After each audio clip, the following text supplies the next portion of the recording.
Good morning. It's morning huddle time. Chad Prinky here, as always, along with my good friend, producer, co-host extraordinaire, Stacey Stop. Holden. Stacey. Hey, how do you want us to install this water heater? And my coworker was like, I don't know, install the water heater. Like, why are you even asking me? He's like, well, I don't know if you know, but what you designed, it can't physically fit through the front door of this building. My class is only 40 minutes. So we have to get this done in 40 minutes. You have to clean up in 40 minutes. And then it also, when you use the miter saw, a lot of kids are scared of the miter saw, and you just see the difference in their confidence when they come in here compared to when they leave. They're excited. Be announcing a new county that's going to join us in Maryland, so we continue to spread it. And I'll say my peers across the country are starting to take this and adopt this at their local IEC chapters. Either AI assistant tools, you have AI master builder tools, and then you have kind of a bit of both that are 1 foot in BIM, in current processes, and 1 foot in AI. Said, Brett, in life, opportunity meets you at your level of preparation. She said, here's the keys, go forth and do great things. Good morning. It is morning huddle time. Chad Prinky here alongside Stacey Holzinger. Stacey, how are you doing this morning? I'm doing great this morning. How are you? I'm doing great. We have always every Monday every Monday that has like a holiday. Martin Luther King Day and President's Day. My son has had hockey tournaments where if it's all weekend long, if he makes the final, he play on Monday. And I haven't made a final because I've had other responsibilities and he keeps winning. So it's awesome. He's winning hockey tournaments and I'm like getting to see video of it afterwards and high five and all that stuff. But yeah, it's about like next year I'm taking off all the Mondays. Yeah, that's awesome. See this coming. Yeah, it is awesome. It is. It's really cool. We're actually going to see the Harlem Globetrotters this weekend. So we're excited about that because I got my son into basketball. So I want him to. Have you seen them? They do all the fancy tricks and stuff. When you said that, I got all these really good, like old school warm vibes. I saw the Globetrotters when I was just a little kid, maybe 6 or 7 years old, playing, I guess, the Generals, right? The team that they always play against and kick their butt. And it was awesome. That sounds like a really nice time. Your son's what, 5? 5, yeah. We're going to Hershey. We're doing a lot of sporting events in Hershey now, like because the Capitals, it's just it's so stressful to get to the games. And then they're going to be moving to Alexandria. So it's like, we'll support the minor leagues now. I love going. I agree. It's a way less stressful drive to head north into the middle of nowhere, Pennsylvania, type of thing. And parking is a piece of cake and, all that kind of stuff. But there is, it's also just a haul. Though you're right on. You're kind of, you have an angle to it, right? You're out in Frederick. Yeah, it's the same distance. Actually, we figured that out. So I'm like, this is just so much less stressful and the Hershey Bears are killing it. I mean, yeah, they are. They're an awesome hockey team. We got up for one game this year. Nice. Yeah. All right. Let's bring on Niladri. So today's guest is Niladri Sannigrahi. Niladri is the a senior director at Liberty Mutual Surety, and just a surety. You know what? I'm not even going to do a 101 version. I'm going to do like a 5th grade version, and then Niladri can take it a step further. But when you're thinking about where surety fits into the picture in the construction industry, these are the people who are, essentially guaranteeing the contractors who are building the project. So if a project requires a bond is essentially a protection for the owner or for the general contractor, depending on how that works out. But it's a protection to make sure that if they fail, that the money isn't wasted. So it's an insurance. And Niladri, he's deeply involved in the whole process of making sure that these contractors are good risks for Liberty Mutual Surety. Niladri, is that a fair description of it? And what would you add to help our audience who may or may not understand, bonding and surety? Yeah, of course. Thank you, Chad. First and foremost, happy to be here. Stacy, thank you for the invitation as well. Great one-on-one, like you said, right? So when you think about bonds, it's really an assurance, a guarantee that when the public invests in a construction project, we as a surety company make sure that the project goes through. Through the bond, what we provide is not just a guarantee for the performance of the job, and that's the additional piece here, Chad. We also guarantee the payment. So through the Miller Act, way back, going into the early 30s, 1935, when we had the statute put in place, that was the protection that was guaranteed. That it's not just performance; it's actually the payment too. All the labor and the materials, all the people who are investing in the project also gets what's owed to them. So overall, we look at bonds as ensuring that public investment in our infrastructure is insured. Awesome. And so Niladri and I got to know each other through a mutual connection at Marsh McLennan Agency. Emily Brennan and Josh Hauserman, awesome people that I've been close with for years. And I got to know Niladri through his very nerdy understanding and interest in the economy. He's like a total hobbyist economist, and he's really, really dialed in, which I thought was awesome. I'm talking to Niladri and I'm like taking notes. I'm like, wait a minute. So the next thing we know, we're doing a talk together about a year and a half ago, as we were sharing some ideas with the Marsh McLennan Agency client base in a speaking engagement.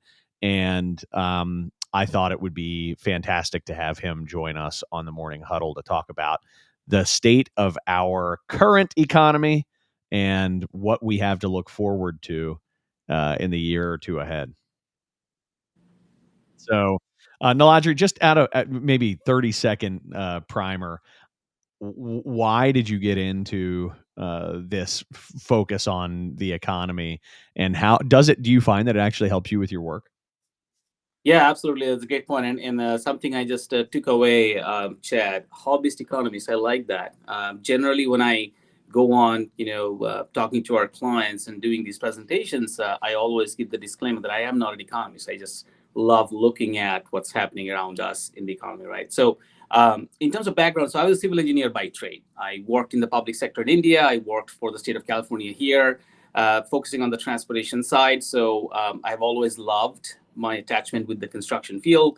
And then through my MBA at Duke and entering Liberty Mutual Insurance in their corporate development program, I had an opportunity to kind of make my way into the surety space, which was purely a coincidence.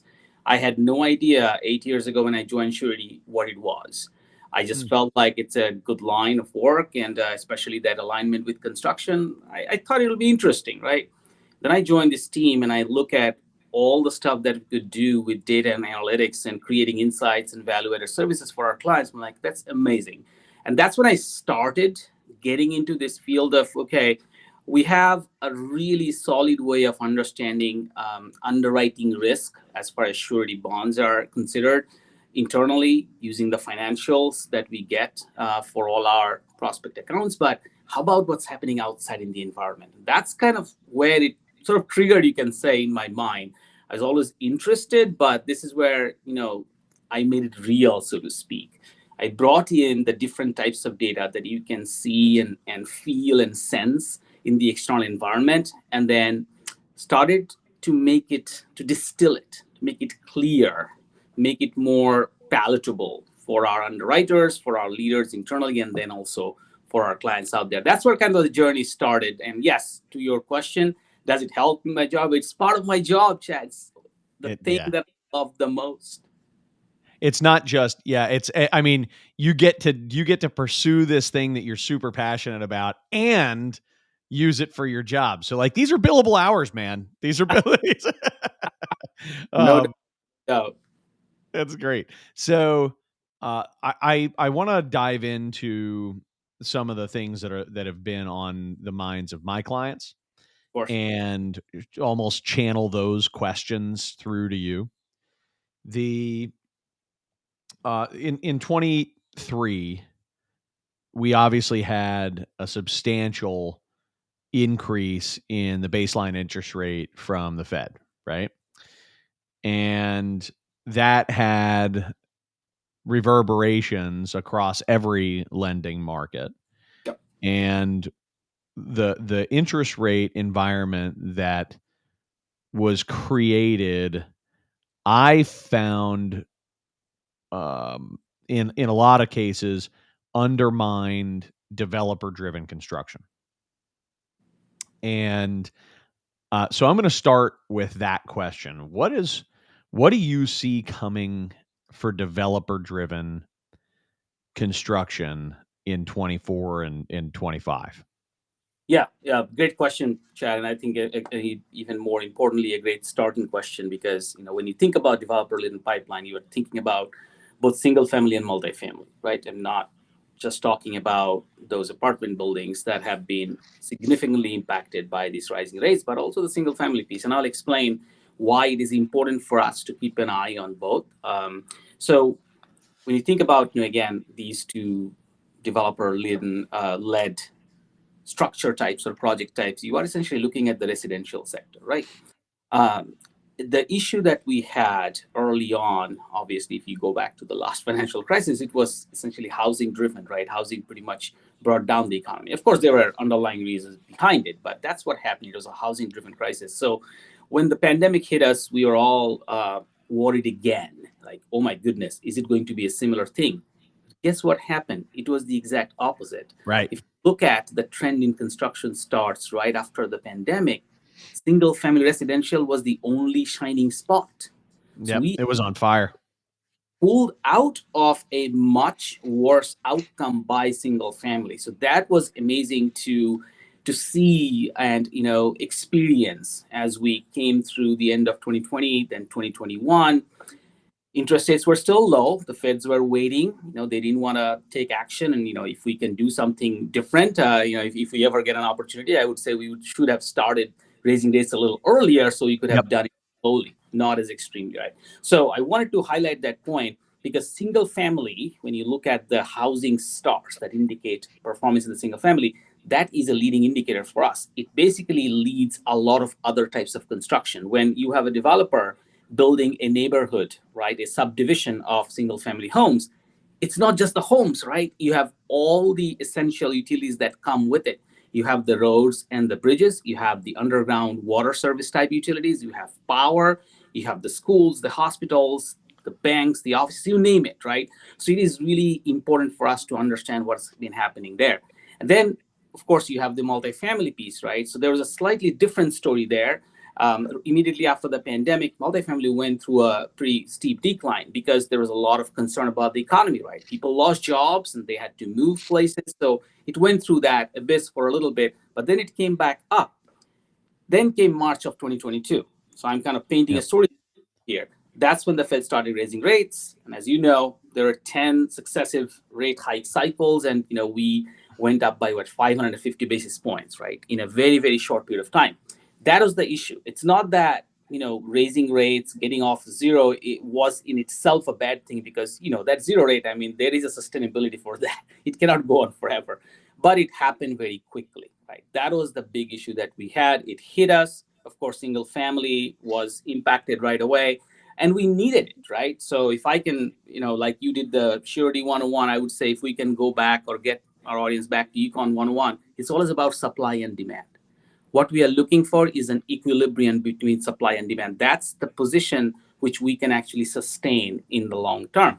So on the single family side, yes, we had started seeing that. So demand cools down and supply ramps up. It's still pretty hard because we do not have enough supply of homes.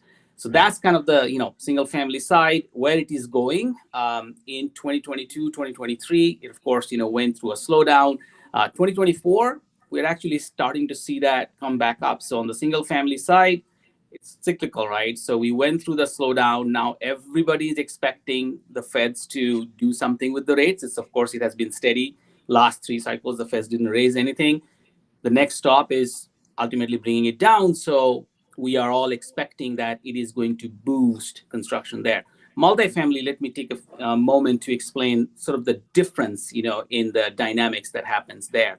So on the multifamily side, there is a supply demand imbalance in a different way. So on the single family side, you had short supply of units in the market. On the multifamily side, you actually have an abundance of supply. And the problem is they are happening in some of the most expensive metros, Right. New York, Dallas, DC, Austin, Seattle, in all these places. So if you look at the numbers, as of now, we have almost 1 million units under construction. That's historically high, highest in 50 years. So what do you do with all these units? Well, if it is a healthy market, then it is going to be absorbed.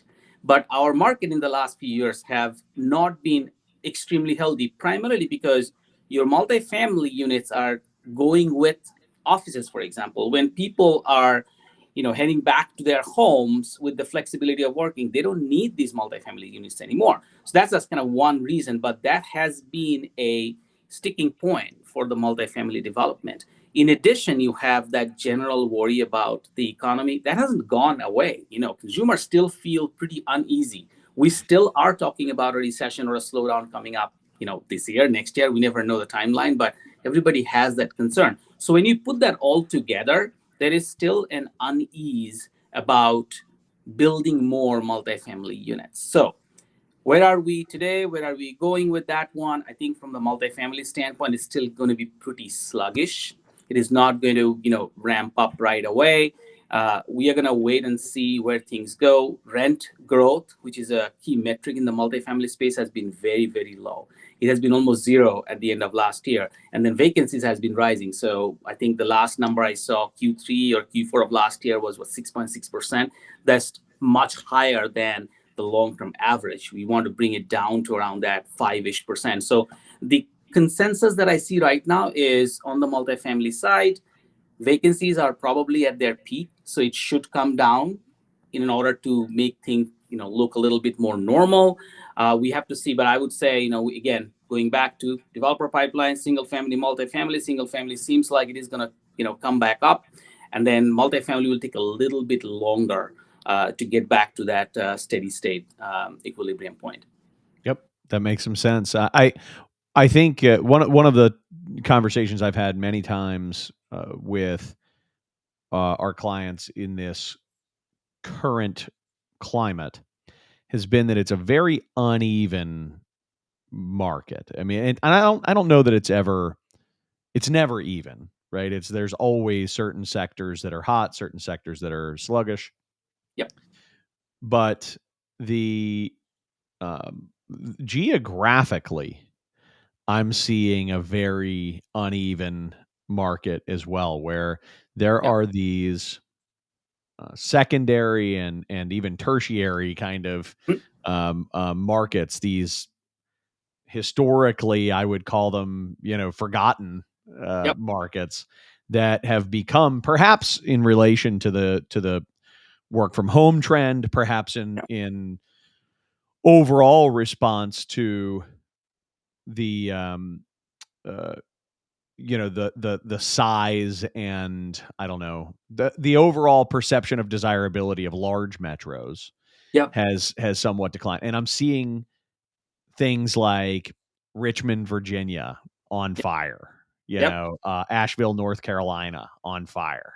These are, and I could keep going with these little sub markets all over the country that are really experiencing a boom. And so it's, I would counterbalance just in my mind. And I know that you focus on things at a national level, so I won't press you into, what do you think of Asheville? But I will, but I will say that I think there's a difference in that multifamily outlook, depending on the markets that you're in, pretty substantially. And I think there's a lot to be said right now for positioning yourself in those sub markets. It's a very good point, Chad. In fact, funny enough, when I was looking at some of the trends at a regional level, so may not be at the level of a city necessarily, but definitely at the level of a state, um, Midwest, parts of Midwest, and then the Mid-Atlantic. So where you are, Chad, right? Uh, they were some of the brightest spots. It's very true, and I wouldn't be surprised because, as you said, right? I mean, typically we do see some sort of a bifurcation or divergence, whether in terms of the different sectors within construction or in terms of geography. Also, if I can, paint a quick picture as a follow-up there, in terms of the distribution, so to speak, across the country, we definitely have seen a lot of strength on the south side, the southwest. I'm based in Plano, Texas, so I know this belt has definitely been one of the strongest spots, and it is related to migration. So think about the big metros, right? And you are talking about out migration. People have left, especially following the pandemic. California, so the West has California and Washington State. They have both lost a significant part of their premium population, so to speak, premium wage earners, and they have come to places like Frisco, Texas, the city that I live in. It became a hot potato in the last few years. So that trend has definitely impacted where we are going to see, a little bit more boost, so to speak, in terms of the construction demand. So it's where you see.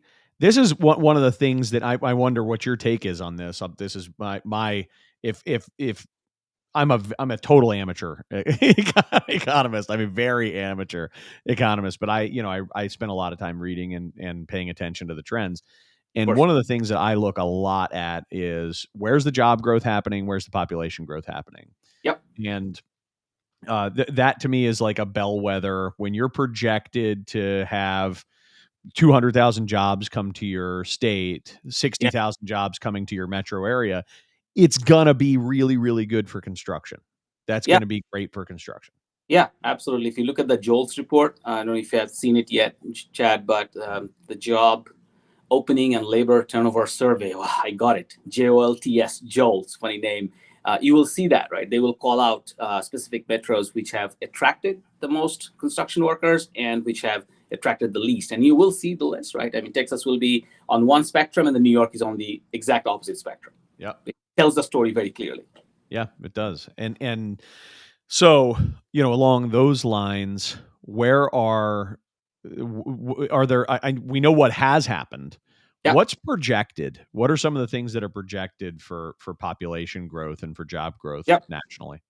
Yeah, definitely. So again, I think the South Belt is definitely going to continue as strong points, but then there are certain pockets where you have seen people take a strong interest. I'll give you an example: Billings, Montana. Okay, we saw it as a spot to have lunch on our way from Seattle to Yellowstone. We were driving a couple years ago. Okay, Billings, Montana seems like a nice place.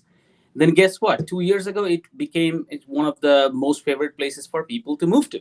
Hey, what? How? Why? So, this is just an example of how demographic shifts have really impacted and influenced where activity is going to take place. So in addition to these common, most usual suspects like the state of Texas, you will see some parts of the country like that where you do have kind of renewed interest in people moving out of the big cities, and they are going to attract. So Asheville, North Carolina, another example. So in general, that's what you are looking at in terms of population movement, so to speak. California is not going to get back the people they have lost. I mean, this morning I saw the news about another atmospheric river there, right? So it's one after the other. People are just not getting a break, so it just creates even more pressure for folks to leave the state, right? One other thing, if I can quickly mention here, very, very interesting statistics that just came out. So the Congressional Budget Office, or CBO, I have, their whatever subscription or something. So they, send me these projections, and a big part of that is around labor. So recently they looked at or re-looked at their 10-year projection. So they're projecting out to 2033 at this point in terms of labor, population, whatnot. Very interesting fact they highlighted is that right now, when they looked at 2022 and 2023, there was a big surge, an unexpected surge in immigration. that ultimately is giving them room for almost 5.2 million extra folks, working age folks, that we can add to our population base going from now until 2033. That is an amazing development.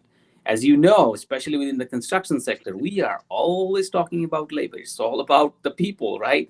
So when you think about that, we just got 5+ million working age people to work with us. That is definitely a good news. Now, obviously, that's going to be scattered across the various industries and whatnot, but in general, I think that was a big boost, and that translates into more than 1% of your GDP growth. So there's a lot of good that come with it. But I also know, when you talk about labor, you talk about immigration, it's very sensitive. There are lots of other considerations. I'm sure you have some follow-ups there, but I'll pause there. I think that gives you a little bit of color on the whole population / labor issue. Well, my first question is whether if that 5.2 million is legal immigration, or if that is total number of people that are estimated to be here now that weren't here. I think they're looking at the working force. So if I have to say that are they all 100% legal, I don't think I would know, first of all. And Okay. if I guess, I would say it should be a bit of a mix. Yeah, I would say a mix. Yeah. Here's my and I really don't want to take this down that road, but I will say briefly that there's no question we need people to join the workforce. Yep. And that gaining population is overall not a bad thing, given that we need people to join the workforce. But if these are people who aren't here legally, it becomes extremely difficult to do any of that the right way. It's in other words, these are people who, what's their likelihood of being W-2 versus 1099? What's their likelihood, if they are 1099, of paying their taxes if they're undocumented? What's their right? Those types of things. So you get this, huge potential vacuum of unrealized tax dollars that we really, really need if these people are going to join the workforce. But neither here nor there. I have another question for you. I want to steer away from another topic another day. I want to have like 7. Sure. I want to do a series on immigration. I really do. Yeah. What is, you get to see from your seat a lot of contractors, and basically they come over to you and they're pieces of paper, right? And their stories coming from the awesome agents, like the people, who, at MMA, who may be saying, hey, here's my guy. You're going to want to underwrite this guy. Trust me, he's great. That kind of thing. What is the overall financial stability of the contracting community today compared to just a year ago? And maybe compared to normal, because that's the other right? So how have we done over the past year in the contracting community in terms of contractor stability? And then how does this stack up in terms of your years of experience? Yeah, I'll answer that. If I can add one quick nugget there, it's kind of, in the surety world, we use a terminology called the 3 C's. So character, capacity, and capital. When we look at a prospect, we are not just looking at, the financial piece. So it's really cool to keep that in mind. And yes, of course, we'll always get those things like, hey, I've known this guy for 10, 20 years, just trust me. So we take that with a grain of salt, a big grain of salt, if I may. So sure. Yeah. put in the hopper to make sure that we make the right decision. It's not just for us, it's for everyone involved, right? I said our bonds guarantee that a public investment is going to be protected. So we have to be really, really thoughtful, methodical about it. So with that background, where are we seeing the financial stability of the contractor population? So I can give you sort of the aggregate view by looking at 3,000 plus contractors we have on our own book. It's a pretty decent representation of the overall industry. We are the number one surety, so we know that we have number one, number two, depending on the year. We go hand in hand with travelers there. But the point is, our book will give you a fair representation of the market. So when we look at those financials, what we are seeing a couple of trends, right? So at a very high level, aggregate portfolio level, we have different ways of measuring the stress levels of our accounts.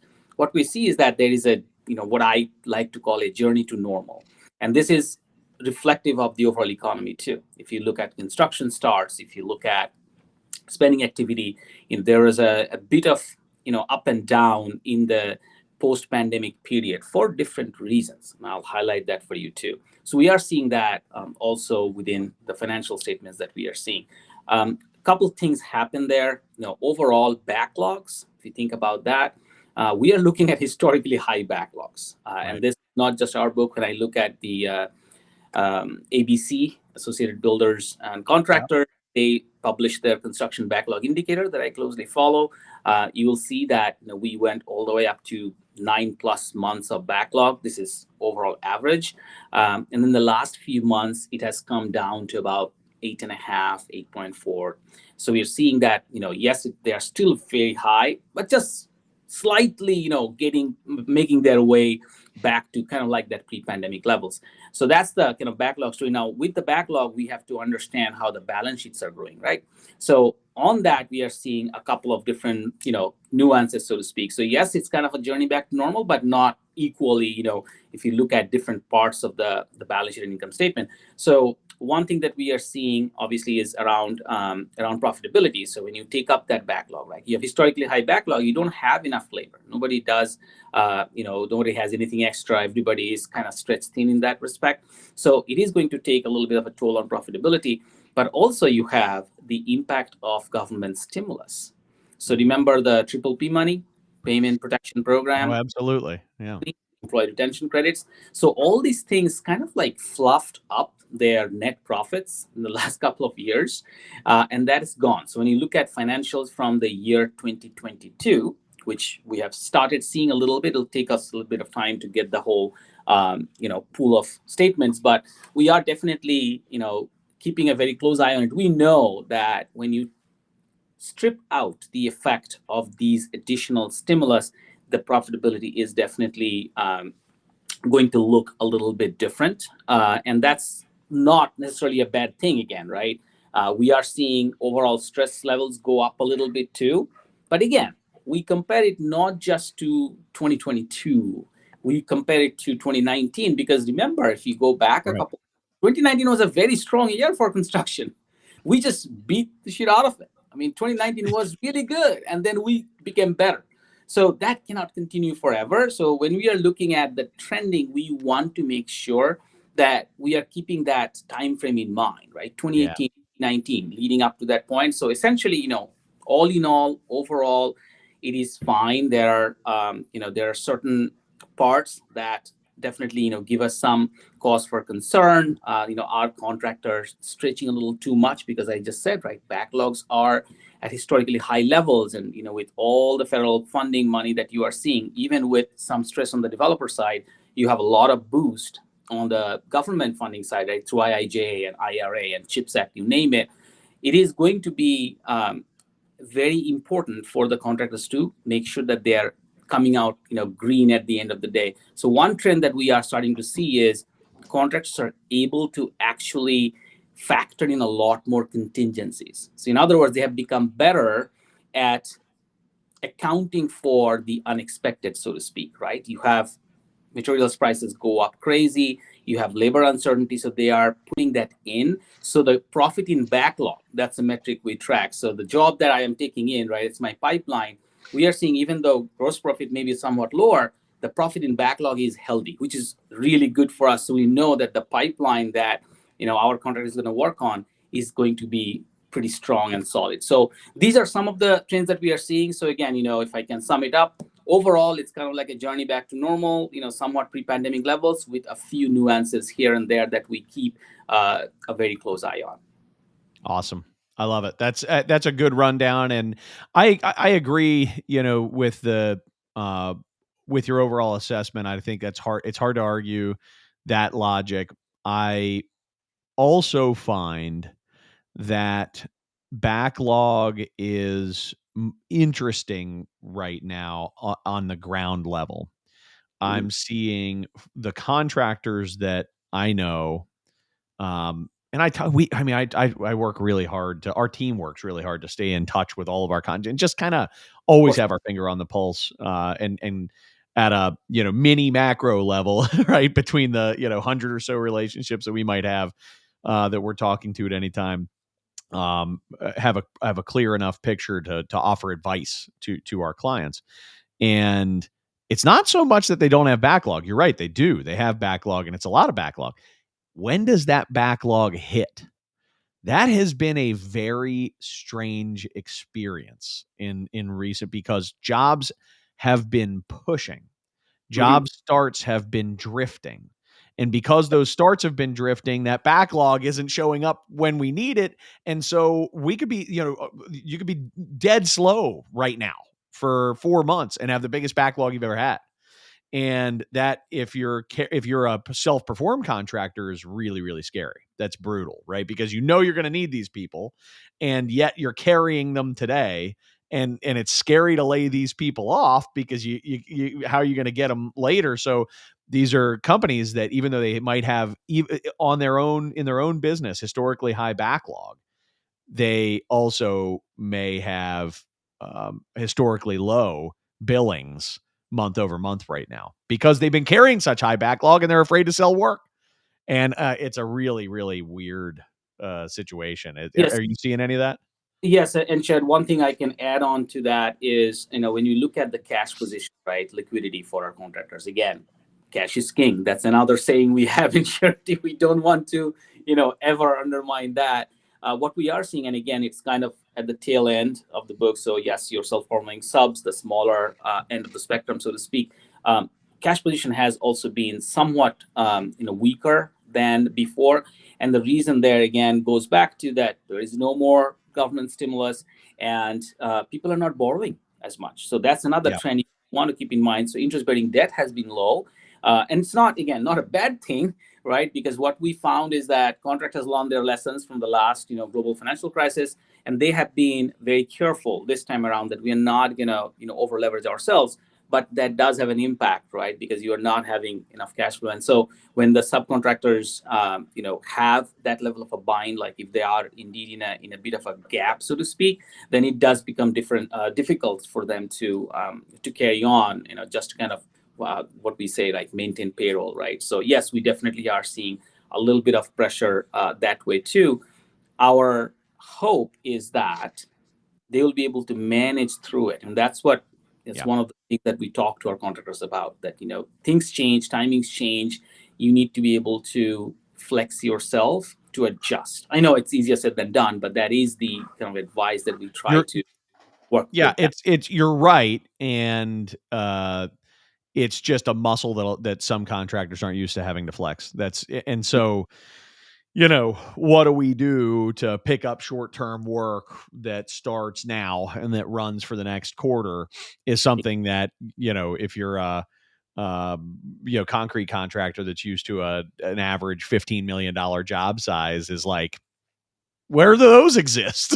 How do we pivot to that? It's not something that they're used to. So I want to pause for a moment and throw some love to our sponsors, awesome people who help to make our message possible. So I've talked about them several times today because it's been relevant, but I'll start with Marsh McLennan Agency. Every insurance need you could possibly have, including bonding, deep specialization with contractors. If you are a contractor and you're not communicating with, let alone working with Marsh McLennan, you should reach out. Number 2 is Sandy Spring Bank. Awesome mid-sized bank, regional bank that focuses on small to mid-sized companies. And they have a great contractor book of business. They really know what they're doing when it comes to supporting and partnering with contractors to create successful outcomes. Lawrence Law, who understands everything from your day-to-day legal needs to your, significant litigation requirements.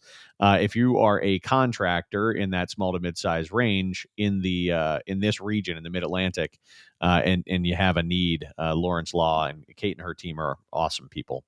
And then lastly, Katz Abosch, which is an accounting firm that is also a mid-sized group that is very well known in our region for offering top-notch assistance, not just with tax and audit, and standard accounting practices, but really also as a business partner and an advisor from an accounting standpoint. So thank you so much to our 4 sponsors, 4 professional services firms that really help to make our contracting community thrive in our region. So, Stacy, what kind of questions do you have? You've been dutifully listening and taking notes on all this stuff.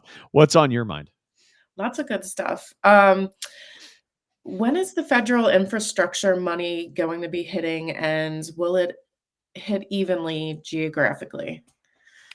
Great question, Stacey. So, Infrastructure Investments and Jobs Act, right? IIJA, it's a historically high level of federal investment in our infrastructure that we have ever seen in our recent memory. $1.2 trillion in the overall tag, $550 billion or so in new money. So it was passed in November 2021. So when we looked at it first, right, I mean, we are, of course, extremely interested in knowing what's the time horizon. So generally, it's between 5 and 7 years, roughly, give or take. And the distribution looks kind of like a bell curve. So you have the first couple of years that's, kind of light in the uptake. And then you have the middle couple of years, 2 to 3 years, that's where bulk of the money is spent, and then it kind of tapers off. So if, I take you back, what we see now, we already know, 2022, we got about 10% of it spent out.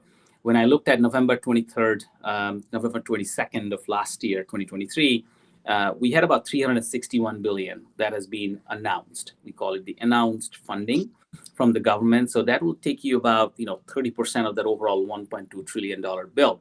So in the first 2 years, we have gone through 30%. But guess what? You have 70% of that left. That is amazing. And what I feel, again, thinking back, the pace at which we all expected the IIJA money to hit the ground, it has been slower than that. So that essentially means your spending window is probably going to be stretched. So initially, back in early 2022, and we did some in-house estimates, we were thinking about ending by 2026. I think it is going to go further, right? That 70% is not going to be spent, this year and the next year for the most part. I think it will give us a little bit more time. So is it a bad thing necessarily? Probably not, because it does give you a reliability in terms of how long this investment is going to stay with us. But the counter argument to that is, okay, yes, but you have election coming up. You may have some changes in DC. Will that cause an impact because we are, hanging on to this for too long? Can there be a disruption? So those are kind of open questions, but generally that's where we are with the bill. So second part of your question is about geographic spread. So, most of the IIJA money is going to be sent through formula grants. So every state is going to have it. It's not like pick and choose. There is definitely going to be a little bit of that competitive grant piece. I think it's about 30%, where any agency would have to actually compete for it. But majority of the money is going to be spent through formula grants. It's congressionally established based on population and highway miles traveled, stuff like that. So they have definitely tried to ensure that fairness through that mechanism. Yeah, this is. I'm like, you're catching me mid note because I'm having an idea as you're talking, but this is something that nothing against them, but don't let all of this money, please, everyone, don't let all of this money flow through the 5 largest contractors in the country. There is so much business out there that needs to be performed, and middle market contractors absolutely should consider getting involved in what it takes to perform this work. When you hear infrastructure, you're thinking roads and bridges and rails and things like that. And while that's true, that's not the only thing that's happening in this bill. Take a deeper look, figure out what opportunities might exist for you, figure out what your company can actually perform, and throw your hat in the ring. Get involved. There's a lot happening. Otherwise, it's all going to go to 5 companies. There's a big opportunity here. So, and we just had somebody on who was talking about Eric Coffey, who joined us, who was talking about the dearth of, mid-sized contractors to get involved with the federal government. Right. One quick question, if you don't know offhand, that's okay. But just, do you have a sense for how much of this money is being funneled into other agencies, or is it? Let me see if I'm saying this right. How much of this money is going to be just you got to go do business with the federal government versus the federal government giving money to other entities and those entities managing the money? Do you have a sense of that? Yeah. So I'll answer it in kind of two ways. So if you look at construction spending in general, you look at last 10, 15, 20 years, the amount of spending that comes from the feds is really small. Yeah. So we have an ability to look at the distribution. If, the Bureau of Census gives us that data, so you can say, okay, public spending versus private spending. That's the first category, and then within public, you have federal and local. The local percentage has been growing ever since. During the Eisenhower era, it was exactly the opposite. 90% came from the feds, and then just a little bit came from the states. It has completely flipped. Now, 80 to 90% is actually spent by the state authorities, right? State or local authorities, I would say. So that is exactly what's happening here too. So IIJ, you do not have to work with the federal government. In fact, all the formula grants that I just mentioned, all that money is being given to these different authorities. So yes, of course, you'll have the federal highway authorities, for example, FSWA, and then they will engage different agencies to get things done. So no, it is not about, necessarily mandatorily working with the federal government. Right. It is going to be a mix of that. And a lot of it would be done and undertaken by states or local agencies. Got it. Thank you. Yeah, that's interesting. And I think that makes it more approachable for a lot of people who might feel more comfortable, working with their county or state or city. But at the same time, I will echo Eric Coffey's remarks, which is that, don't be afraid to do business direct with the federal government either. That's okay. Absolutely. They're a great customer. All right, cool. Niladri, this has been a great conversation. I really appreciate you joining us. I have about 700 other questions, but we don't have time. So thank you for being here. I hope that you'll join us again. Maybe we'll do a 25 market outlook, sometime at the beginning of next year, and I'll play back this episode and we'll fact check and we'll check to see just how accurate we were. Does that sound? Yeah. So by the way, I got that from the book on how to guarantee guests don't come back. Yeah. No, thank you so much for being with us, Niladri. Anything you want to say in parting? Sounds good. No, I was really happy to be here. I like the the way you run this. I think the contracting community and all the stakeholders in the community will benefit from it. So the more we talk, the more we share our thoughts and ideas, the better we can be and the stronger we can be as a community of builders and folks who really like to see our country develop, more and more and become that the great infrastructure that we can provide for our people. So thank you both for setting this up and continuing on with the momentum. That's why we do it, man. Thank you. Thank you. All right. See ya. Have a good one. Stacy, let's talk about next week. What's happening next week? What are we doing? We're talking about safety next week. We have Chuck from Henley Construction. He's an OSHA outreach instructor. Oh, cool. So he's going to talk about probably trends in safety, share some stories with us. He has some great, some stories. And I don't want to say that they're great, but they're learning lessons for sure. I mean, they're useful. Yes. Right? And he has some pretty strong views on, how safety training is kind of going virtual in some cases and what that kind of looks like too. Cool. So look forward to that. If you're a safety person, that's a no-brainer show for you. And if you're not a safety person, you need to be, right? Like that's a part of the game in this industry. You've got to be focused on safety. Yeah. So, all right. Well, good. Thank you so much, Stacy. Oh yeah. And guys, just make sure that you're visiting us at the morninghuddleconstructionshow.com. If you're catching this for the first time, and you're thinking that didn't suck, please go to the morninghuddleconstructionshow.com and make sure that you subscribe on podcasts, and make sure that if you'd like to join the discussion with us live, we do this every Tuesday morning at 9 a.m. with some exceptions, but most of the time 9 a.m. Eastern. So, Stacy, anything else that I'm missing? And if you want a recap of today's episode, you can just subscribe. You can email me at Stacey, STACEYH at steeltoecom.com, and we send out a recap email every week. Awesome. Yep. All Don't right. miss it. Get on the newsletter. Thank you. Yeah. All right. See you Have a guys. good Have a great one. one. See ya. Bye-bye.